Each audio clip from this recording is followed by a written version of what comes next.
నమస్తే, welcome to our channel.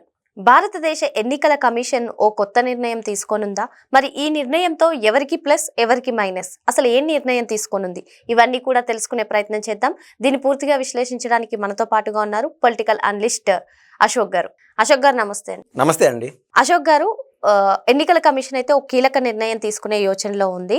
మరి ఈ ఓటర్ కార్డుకి ఆధార్ కార్డ్ని లింక్ చేసే యోచనలో ఉంది. మరి ఇది మంచి నిర్ణయం అంటారా? ఒకవేళ ఇది అమలు అవుతే ఎవరికి యూజ్ అవుతుంది?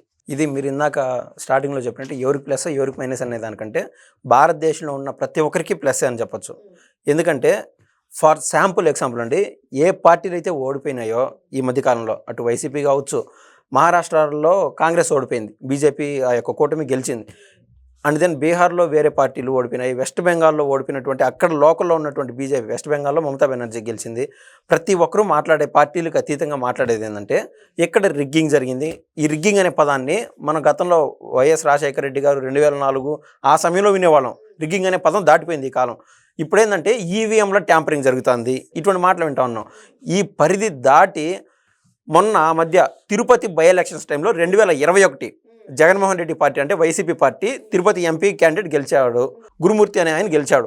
ఆ సమయంలో మనం కీలకంగా పరిశీలించి చూస్తే తిరుపతిలో అన్అఫిషియల్ నియంతగా లేదా డిప్యూటీ చీఫ్ మినిస్టర్ హోదా అనుభవించే పెద్దిరెడ్డి రామచంద్రారెడ్డి ఆయన కనుసన్నులో ఎన్నికలంటూ జరిగినాయి.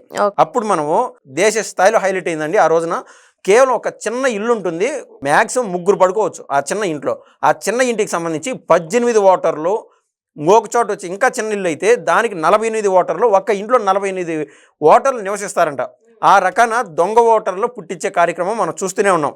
వీటన్నిటికీ చెంపపెట్టు పెట్టే విధంగా రీసెంట్గా అదే ఇందాకన్నట్లు మహారాష్ట్రలోని కాంగ్రెస్ ఓడిపోయినప్పుడు ఏం చెప్పాడంటే రాహుల్ గాంధీ ఒక బోల్డ్ స్టేట్మెంట్ ఇచ్చాడు. లాస్ట్ 6 నెలల నుంచి దాదాపు 70 లక్షల ఓటర్లు మన దేశంలో ఇతర ప్రాంతాల నుంచి మహారాష్ట్రలో ఆధార్ కార్డులు క్రియేట్ చేసుకొని ఇక్కడ ఓటర్ ఐడీలు పుట్టించుకొని ఈ 70 లక్షల ఓటర్లు బీజేపీకి ఓట్లేసే విధంగా ఈ యొక్క కేంద్రం చేసిందని రాహుల్ గాంధీ బోల్డ్ స్టేట్మెంట్ ఇచ్చారు. అందుకు ఈసీ ఆ రోజున ఏ మాట రెస్పాన్స్ అవ్వలేదు, బయటకు వచ్చి ఏ మాట మాట్లాడలేదు. ఇవన్నీ మనం చూస్తానే ఉన్నాం. ఇందుకు వీటిని ఒకసారి ఒకరి దగ్గర కూడా మాట పడకూడదనో లేకుంటే దేశంలో ట్రాన్స్పరెన్సీ పెరగాలి అనే విధంగా ఎలక్షన్ కమిషన్ ఈ అద్భుతమైన నిర్ణయం తీసుకుంది. ఈ నిర్ణయం వల్ల ఏమవుతుందంటే మన దేశంలో దాదాపు 97 నుంచి 98 కోట్ల మందికి ఓటర్ ఐడీలు ఉన్నాయి. కానీ దేశం మొత్తం 141 కోట్ల ఆధార్ కార్డులు ఉన్నాయి. అంటే చిన్నపిల్లలు, టీనేజర్స్ వాళ్ళందరికీ కావచ్చు. ఈ యొక్క ఓటర్ కార్డులు అటు ఆధార్ కార్డులు అనుసంధానం చేయడం వల్ల మనం పోలింగ్ బూత్కి పోయినప్పుడు ఏమవుతుందంటే కేవలం మనం ఇప్పటి వరకు ఓటర్ కార్డు చూపించి లోపలికి వెళ్ళి ఓటు వేసేవాళ్ళం. ఇప్పుడు రెండు, అటు ఓటర్ కార్డు ఇటు ఆధార్ కార్డు రెండు ఒకేసారి చూపించాల్సి వస్తుంది. చూపించినప్పుడు దాంట్లో కే అశోక్ కుమార్ అని పేరు ఉంటుంది, నా ఇంటి పేరుతో సహా ఉంటుంది. ఈ దేశంలో చాలా మందికి ఉంటుంది ఆ మాదిరి కే అశోక్ కుమార్ ఇంటి పేరుతో సహా. కానీ ఆధార్ కార్డు అంటే యూనిక్ ఐడి నెంబర్, ఈ సీరియల్ నెంబరు మన దేశంలో కేవలం ఒక్కరికి మాత్రమే ఉంటుంది. అటు ఓటర్ కార్డులోను ఇటు ఆధార్ కార్డులోను మ్యాచ్ అవ్వడం వల్ల అతను ఫ్రీ ఫ్లోగా ఓటు వేసుకోగలడు. ఈ రిగ్గింగ్ శాతం దాదాపు 95 నుంచి 98% ఆటోమేటిక్గా తగ్గిపోతుంది. మొత్తానికి దొంగ ఓట్ల శాతం మొత్తానికి తగ్గిపోతుంది. దొంగ ఓట్ల శాతం ఖచ్చితంగా తగ్గిపోతుంది. ఇదే క్రమంలో నేను చెప్పాలనుకున్న సూచన ఏంటంటే నా వంతు నా ప్రయత్నంగా మనం ఆ 2 కార్డులు అంటే ఫిజికల్ కార్డ్స్ తీసుకెళ్తున్నాం, అటు ఆధార్ కార్డు ఇటు voter ID card physical cards తీసుకెళ్తున్నాం. ప్రతి దానికి మనము స్కానర్ అని చెప్పి ఈ రూట్లో వెళ్తా ఉన్నాం కదా ఇప్పుడు డిజిటల్ కాలంలో. సో ఎప్పుడైతే ఓటర్ పోలింగ్ బూత్లోకి వెళ్ళినప్పుడు అతని యొక్క Aadhaar card voter ID card రెండు అట్లా చూపించినప్పుడు స్కాన్ చేస్తే 2 సీరియల్ నెంబర్ డిఫాల్ట్ ఈ మనిషి మీద ఎవరైతే ఓటు వేయడానికి వెళ్ళింటాడో అతని మనిషి మీద టిక్కు పడిపోతే అతనికి ఇక్కడ సీరా వేసే పని లేదు, ఆ సీరా బయట నుంచి ఏదో రుద్దేసుకొని మళ్ళీ ఓటేసే పని కూడా ఉండదు. అంటే డిజిటల్లో ఈ ఓటింగ్కి సంబంధించి ఎఫిషియెంట్గా వాడుకోవచ్చు, సమృద్ధిగా వాడుకోవచ్చు ఈ ప్రభుత్వం నేనైతే ఆశిస్తున్నానండి.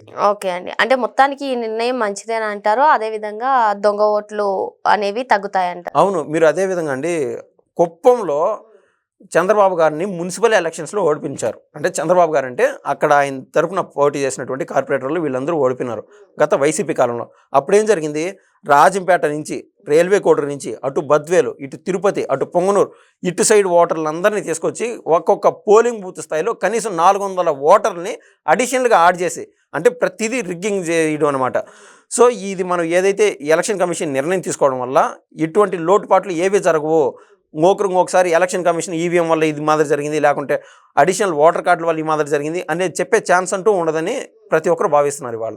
అంటే ప్రతి దానికి ఇప్పుడు మనం చూసుకున్నట్లయితే ఇండియాలో ఆధార్ లింక్ పాన్ కార్డ్ కానివ్వండి, బ్యాంక్ అకౌంట్స్ కానివ్వండి తప్పనిసరి.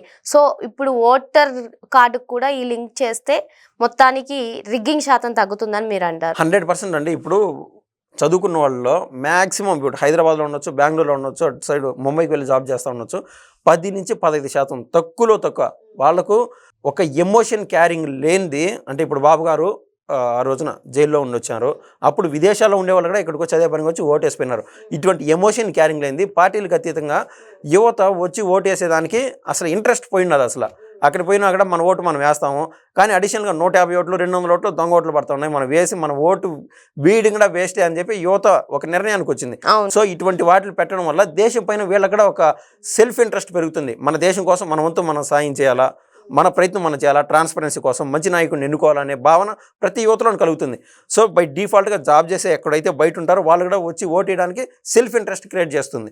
ఈ నిర్ణయం సరైంది, చాలా సరైందని నేను నమ్ముతున్నానండి. మరి ఏదైతే ఎన్నికల కమిషన్ నిర్ణయం తీసుకోబోతుందో ఇది మంచి నిర్ణయం అని చెప్పి సార్ చెప్తున్నారు. Thank you. థ్యాంక్స్ అండి.